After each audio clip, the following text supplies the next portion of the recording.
Hey guys, welcome back to the Certain Success Podcast. I'm Matt Fagioli, and I am pumped today to have a conversation that I am probably more passionate about than anything else. Probably gets closer to the heart of my mission in business and personally, and where I'm trying to go. And a new brother in Christ. Our relationship is young, but I feel like I've known this guy forever.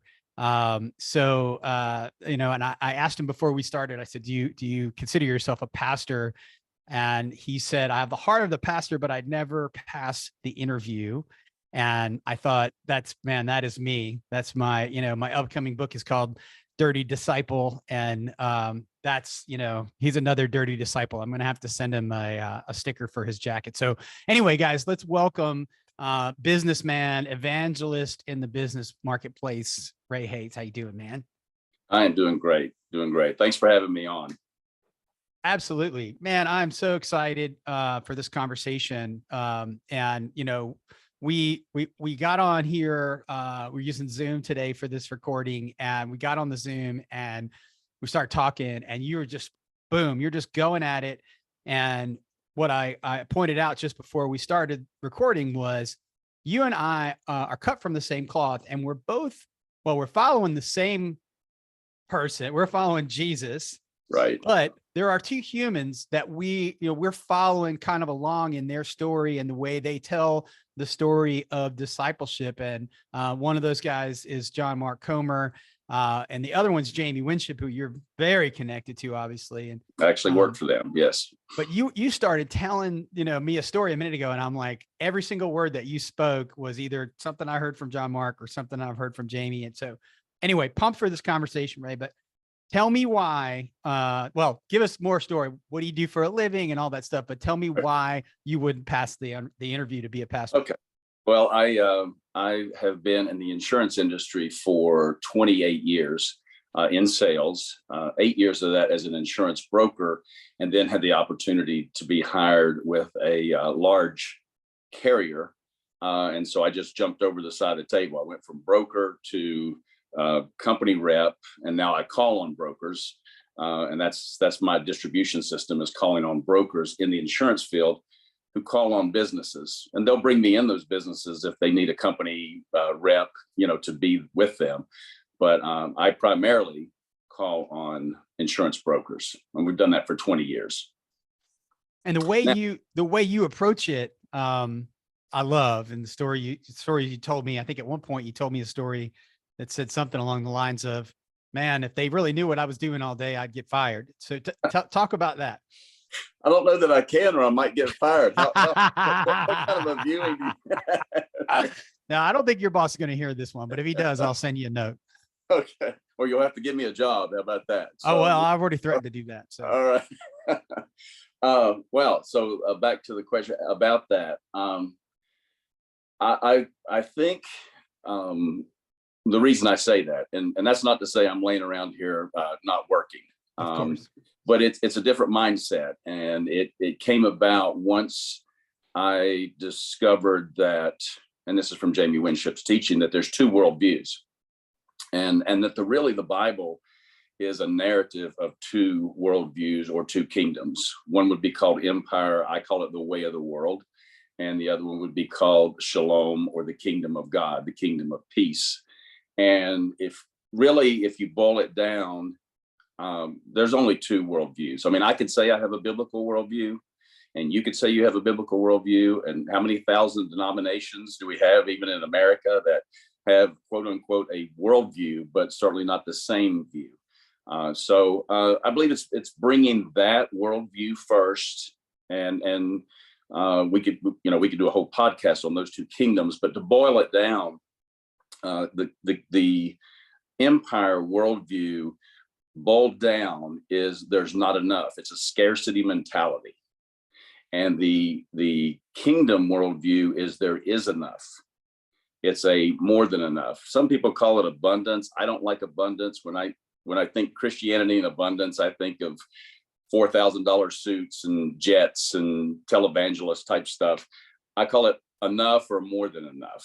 And so I take that into I guess my philosophy on business and how I do my business. And what that allows me to do is not operate out of fear. When there's not enough, when there's scarcity, you will turn in on yourself. As a living organism, you will turn in on yourself. And it's all about self-protection and self-promotion at that point. I think it's comical, but it is a microcosm. If you want to look at the scarcity mentality, we can go back about 3 years and say 2 words: toilet paper. That's right. Just the mention that there was going to be a scarcity of toilet paper created a scarcity of toilet paper. And you would see people who would buy the last 2 cases of toilet paper. And basically what they were saying was, I'm going to get mine. I'm going to self-protect, self-promote, but you're taking the last one. What about the next person that comes in and needs toilet paper? I'm turned inside. And so I'm self-protecting, self-promoting, which that happens a lot in sales. It happens a lot in the world system. But when you can turn that and become others focused, self-empty and others focused, which is, I think, Christ's model, you don't operate out of fear. And by not operating out of fear, you can actually turn outward and service people rather than sell people. Man, that is just so on the money. And, I think what's blown me away in the last year or two, from listening to Jamie Winship and his new book, Living Fearless, and listen to John Mark Comer, who's written a couple of amazing books as well, is that, we don't hear this story in the United States, in the Western world.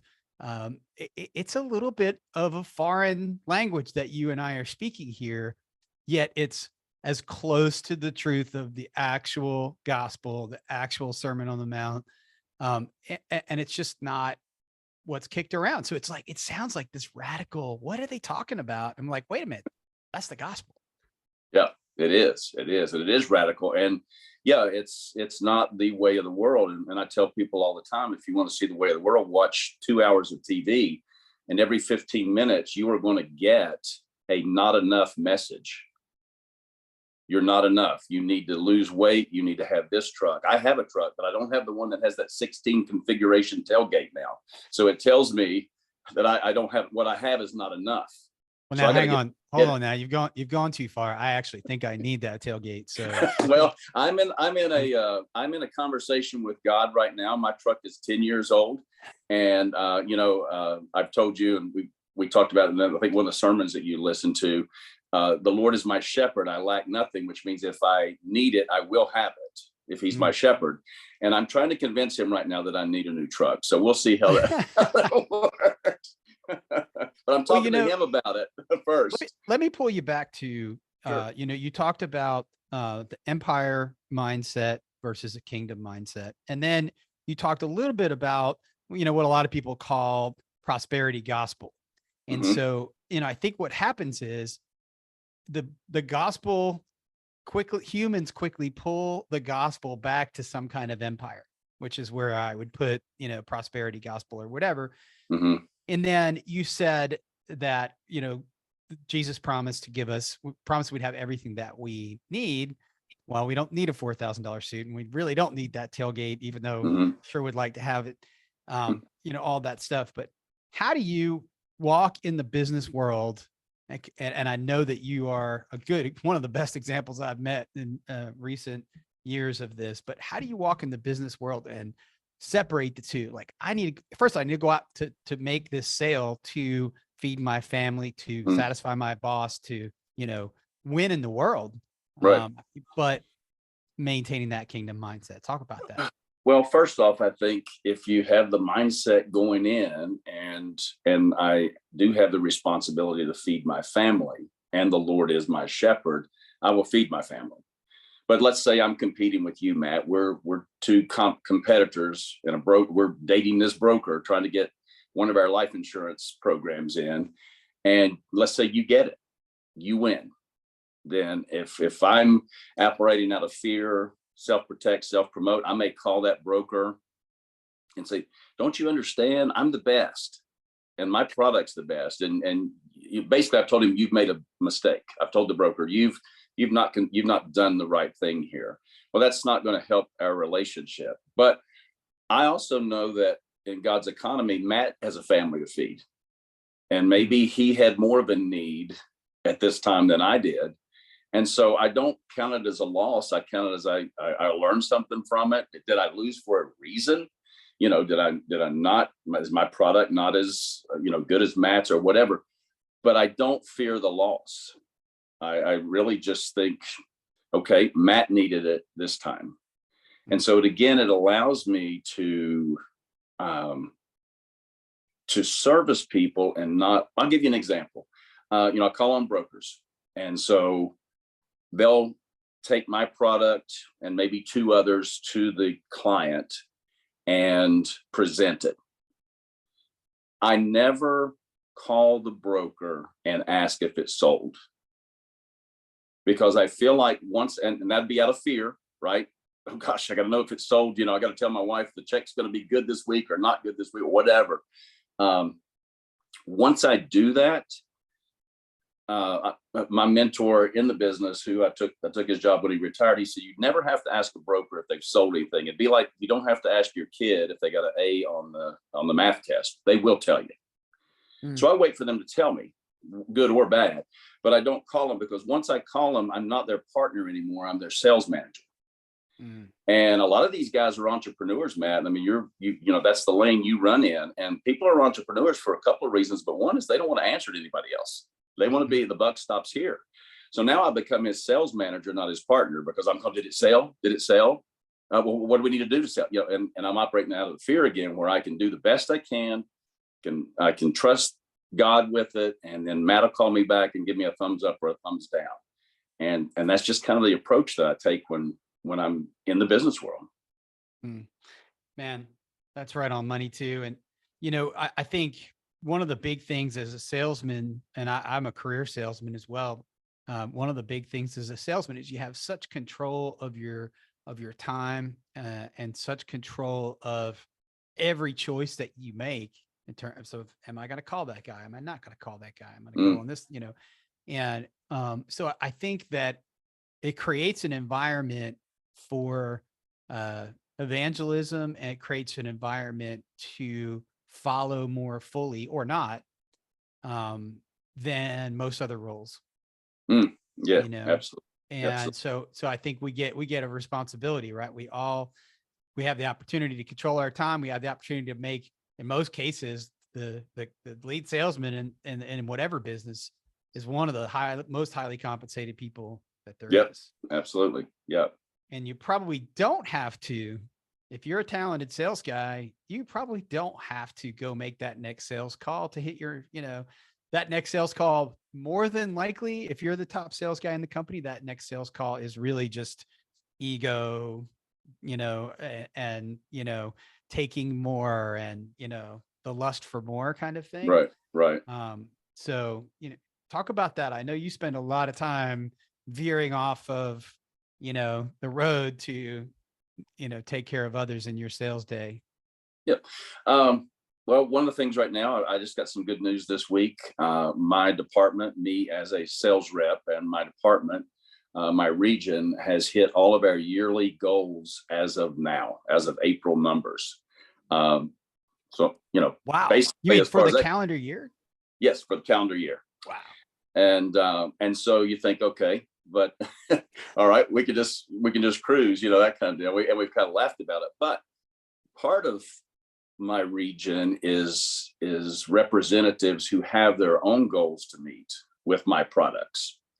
And so what me and my market coordinator has done is we've looked over that whole roster, found out who's not made their yearly goal. The team has, because some have excelled, some haven't. So our project now is not so much more, but let's find the brokers that these guys are working with. Let's find some accounts that we can mine for opportunity, and let's get these guys over. Like it's almost like a nobody wins unless everybody wins. And that's the mentality we're taking from here to the rest of the year. Now, what's that going to do? That's going to create sales, but it's also going to create relationship. It's going to allow you to service people. It's going to let people know, man, Hayes could have set back the rest of the year and just kind of dogged it. He's met everything he needs to meet. He could sandbag for next year. So any sales, he says, let's put that off the next year because I need it next year. But they don't see that. They see you're servicing them. And that creates a team synergy that I don't think can be created any other way. It certainly can't be created if everybody's turned in on themselves and not servicing others, not becoming others focused and self-emptying. So that's kind of the goal for the rest of the year, is to see these people who haven't made it, good people, just haven't hit the right places yet, but we're going to help them. We're going to help them over the finish line. That's such a great perspective. Again, to the analogy, well, you are that, but to the analogy of the top salesman in any office, any company, any group, if you're on track to hit your numbers, instead of going and getting more, how do you lift the 10 guys around you, go on a sales call with them and lift them up. And so I'm kind of prodding this conversation a little bit, but is there anything else before we shift gears? Is there anything else that you want to add to this conversation around evangelism in sales, evangelism in business? Only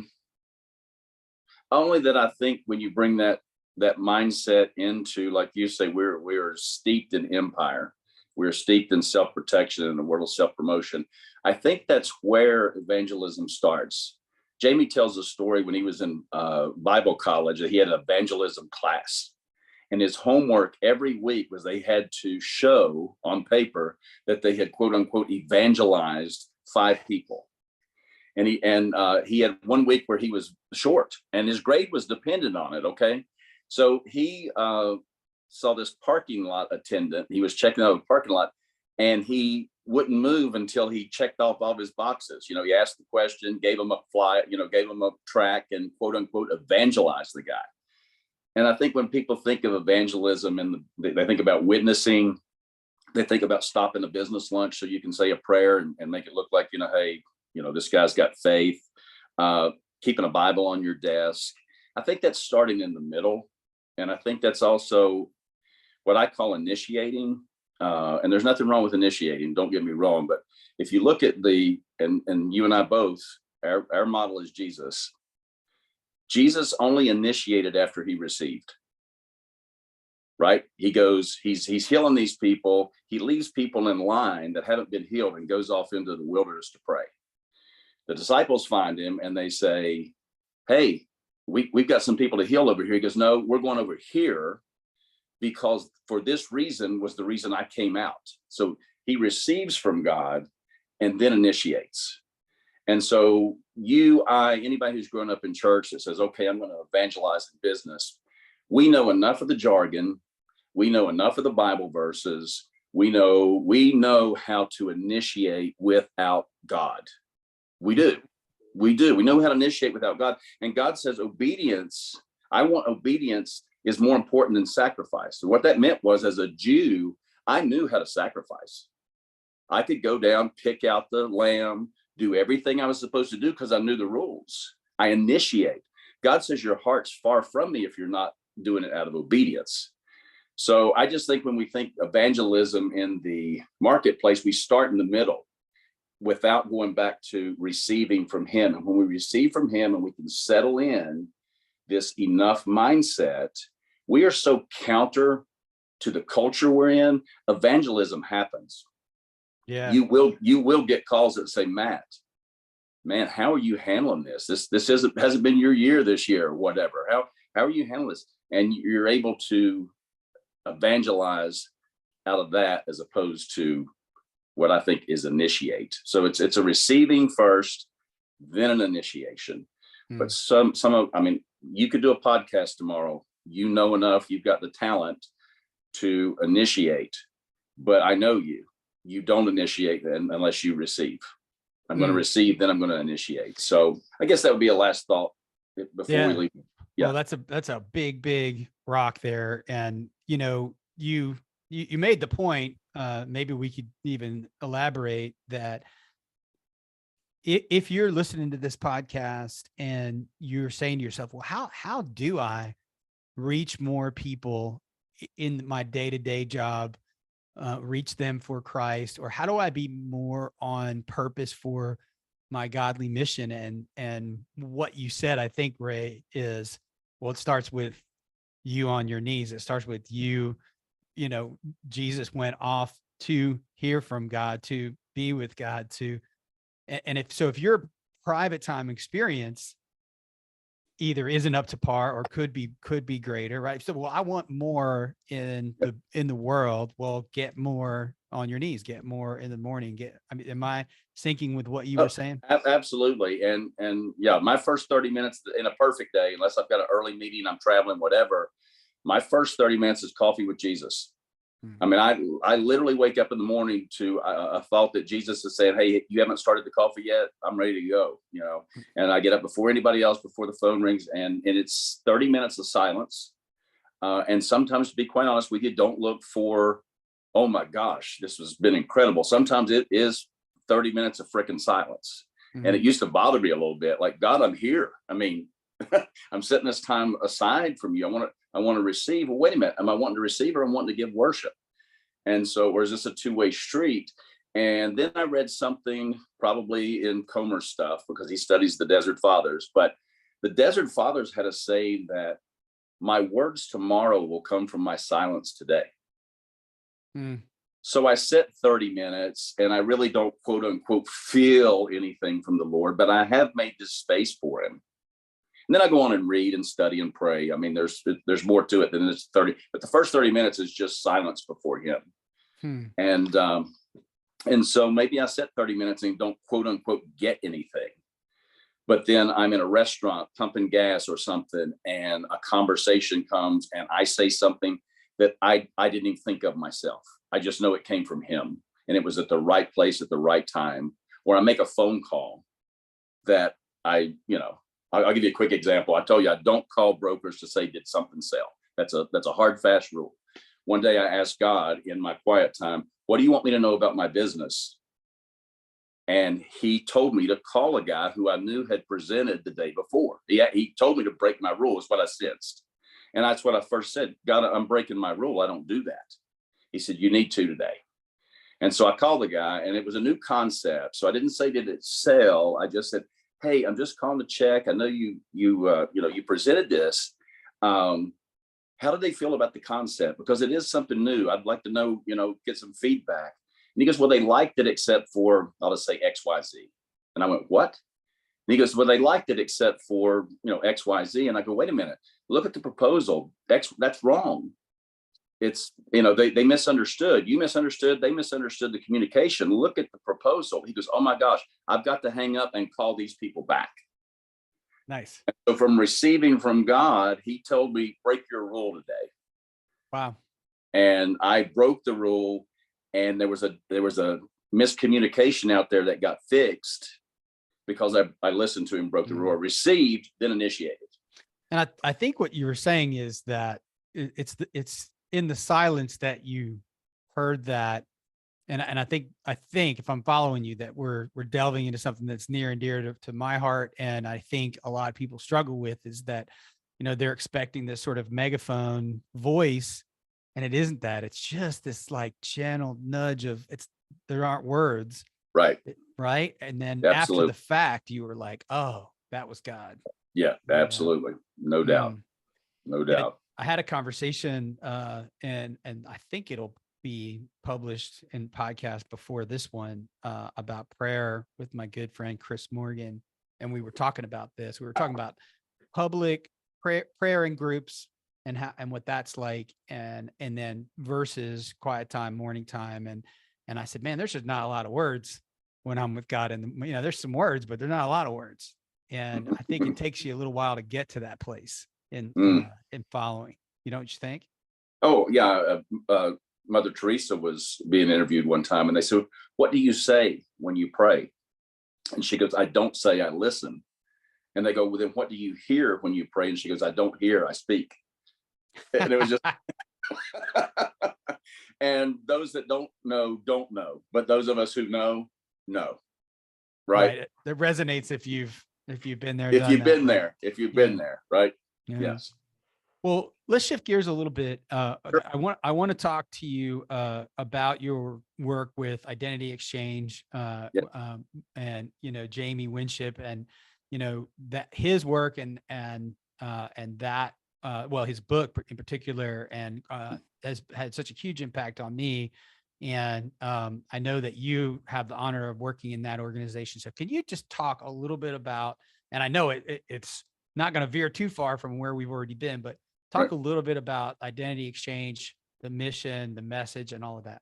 Mm. Well, as you know, Identity Exchange is all about the belief, and I believe the truth, that we all have common identities in Christ, in the kingdom. We're all sons and daughters of God.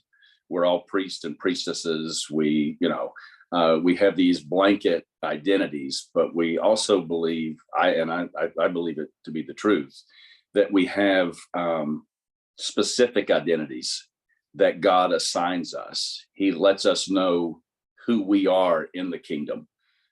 He, in the Bible, it's called the body of Christ. The toe can't say to the ear can't say to the toe, well, nah, I'm an ear. There's no competing and comparing in the kingdom. That's another part of that mindset of enough. There's no competing and comparing. So we have an identity. I use it more as a jigsaw puzzle, and everybody has their piece. And I picture the jigsaw puzzle as a kingdom of God. And when everybody is in their place, the kingdom comes. Mm. And so I feel my place, and it may be the black hole. It may not be the bright star in this puzzle, but it's my place.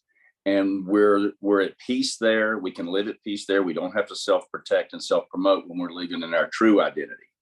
A false identity creates anxiousness, worry, fear, guilt, shame. And as well as I do, you talk to enough people. I say this as a cliche, I guess. It's a cliche. I don't say it as a cliche, but I see dead people. When I step out into the world, when I get on a plane, when I walk into a boardroom, I see dead people. I see people looking for life in all the other places, and they just don't know who they are. They have a distorted view of God, thus a distorted view of self, which means it's a false self, which means they're living out of fear, guilt, and shame. And when you can get to a point where you can talk to somebody about being free from fear, guilt, and shame, I don't care if they make $1 million a year or 10,000 a year, it hits home. Everybody's scared if they're not in kingdom mentality, walking in their identity. And that's, the book, live fearlessly. And the premise is you can live fearlessly once you know who you are in the kingdom. Who does God call you? Man, again, I think we're definitely speaking a different language here. At least it is a new language for me in recent years, and just incredibly eye-opening. And you're, teaching this in small group, and obviously trying to walk it out the best you can. And how do you explain to somebody if they say, "Okay, well, man, that sounds wonderful. How do I find my identity? What's the next step?" Well, that's the first step, is to have a desire to do so, right? And then so I would well, there's lots of ways. First off, we teach and try to help people begin to live a life in the presence of God. That their faith is not just 2 hours on Sunday, and then it's compartmentalized.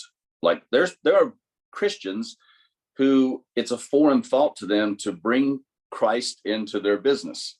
It's compartmentalized. Well, Christ has got this, and then I've got business, or even into fathering or husbanding or whatever. So and I lost my track of thought there.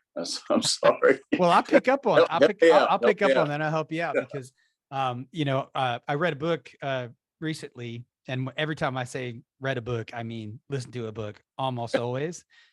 Listened to a book recently called Spiritual Intelligence by Chris Valaton. I hope I got his name right. I think I did. And he was talking about in terms of bringing Christ into your business, things like he was working on a car, couldn't figure out the solution, started praying about the solution to the problem with the car, got an inkling, not words, just an inkling Mm-hmm. to look in. It would almost be like, if God said, hey, look in the trunk for something that should be in the engine compartment or whatever. And Right. he said, Right. all right, I'm going to look in their trunk, and I'm wrecking the story. So you can still read the book because I haven't told the story well at all.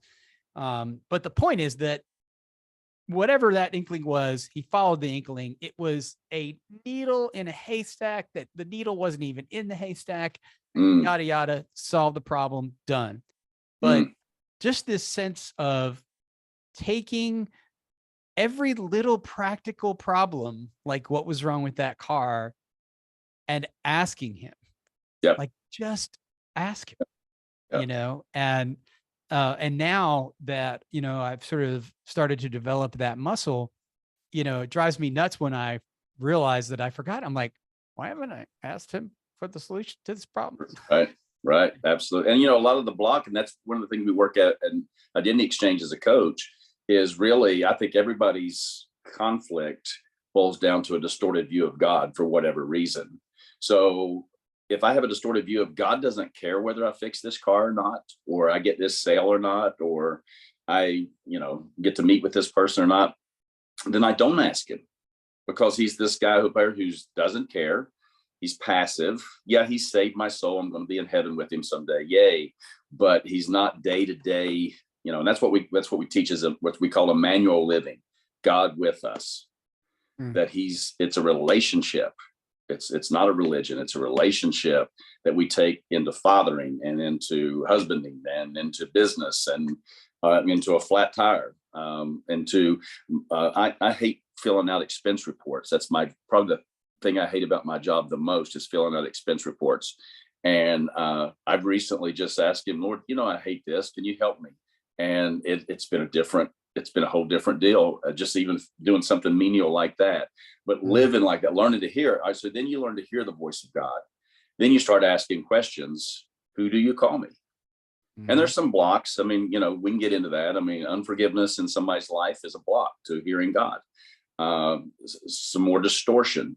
You got a 5-year-old boy who prays to God that his grandpa doesn't die, and his grandpa dies, and nobody helps him through that trauma. He's a 35-year-old deacon of a church, quote unquote, looks good, smells good, Christian man, but down deep can't really count on God when the chips are down, because he has a distorted view of God. So the first thing we try to do is, when we're talking about identity, is get rid of the lies, replace it with truth, teach you how to hear God, ask him questions. And then over that time, he will reveal to you. It took me 6 months to get my identity and in the kingdom. And there were people beside me when Jamie was doing this. I mean, they were sitting beside me. They'd stand up. I am his warrior of truth, bringing light to the nations. And I'm like, what? I got nothing here. I got crickets. But I was an overthinker, and I also had some blocks in my life, some lies in my life that had to be replaced with truth. But I guess to answer your question, that's kind of our method. We get rid of the lies, replace it with truth, get rid of the distorted view of God, learn to listen to God, learn to live with God, learn to invite him into life, invite him into a relationship. And then you'll find out who you are in him. He doesn't want to hold that back from you. There's something about 1,000 asks that's tied in here. It's not ask God once, who am I? Right. Or what's the answer to this question? It's ask him 1,000 times, ask him 10,000 times. And there's something about the asking where, after the 1,000th ask, if you got 1 millimeter of clarity from each of those 1,000 asks, and then, the puzzle kind of unfolds. That's part of how I look at it. But. Absolutely. And that's key, is asking. We teach, you hear Donna Winship a lot, the question that changed your life: God, what do you want me to know? God, what do you want me to know? Whatever she comes up against, God, what do you want me to know? And that creates relationship. That's that asking. Jamie asks every day. He wrote the book, Live Fearlessly, right? You know what? One of the things he does every day when he gets up, he asks God, what am I afraid of today? Isn't that a great question? Because what I'm afraid of shows a distorted view of God. Mm-hmm. Jamie speaks to some Congress people, world leaders, all that. And if he's afraid, he gets up and he's got this speech and he asks, what am I afraid of? Well, I'm afraid about going into this arena with these people. What does that mean? Then I'm afraid that God's not going with me. Well, that's a distorted view of God. So then he confesses that, God, I'm afraid you're not going to go with me. What do you want me to know? And then God, in his way, says, man, I'm always with you. Wouldn't have called you there unless I was going to go with you. Why would I send you in there by yourself? Yeah. And that, so it's not, we live fearlessly. That doesn't mean we're fearless all the time. That means we're constantly confessing our fear to God and then repenting, which means to change your mind. Doesn't mean to crawl up an aisle of a church and confess what a piece of crap you are. Repent until about 400 years ago when Christians bastardized the word. It literally meant to change your mind. Jesus's gospel was change your mind. The kingdom is so close you can touch it. That was the gospel he preached. That's why I told you I couldn't pass an interview as a pastor, because that's what I think the gospel is. I don't think the gospel is, if you died tonight, where would you spend eternity? Jesus never said that. Never said that. Yeah. And that's what the Western church has been peddling for over 200 years. Now we're getting down a rabbit hole. You're going to have to pull me back, man. No, I mean, I think that we are, I think we're witnessing and part of a huge shift in the U.S. and maybe the entire Western world around this issue. Yes. Getting back to the true gospel and away from this language of the get out of hell free card kind of American evangelism. So anyway, yeah. Ray, this has been incredible, man. As you said before we started, I'm certain that this is now part one to a, I don't know how many pieces in this series there will be with you and I unpacking this for this audience, but it's been amazing. How does everybody find the resources that we were talking about today? Well, you've got for the book, for anything to do with identity exchange, identity exchange, it's identityexchange.com. You can get on there. You can order Jamie's book from there. Of course, Jamie's all over YouTube, as you know, and on podcasts and things like that. But as far as getting those resources, that would be the place, identityexchange.com. You can hire coaches from there. A lot of people have read Jamie's book, and in the book it says, hey, if you're having trouble with this, struggling, you can hire an identity exchange coach for that. So there's all the resources are there.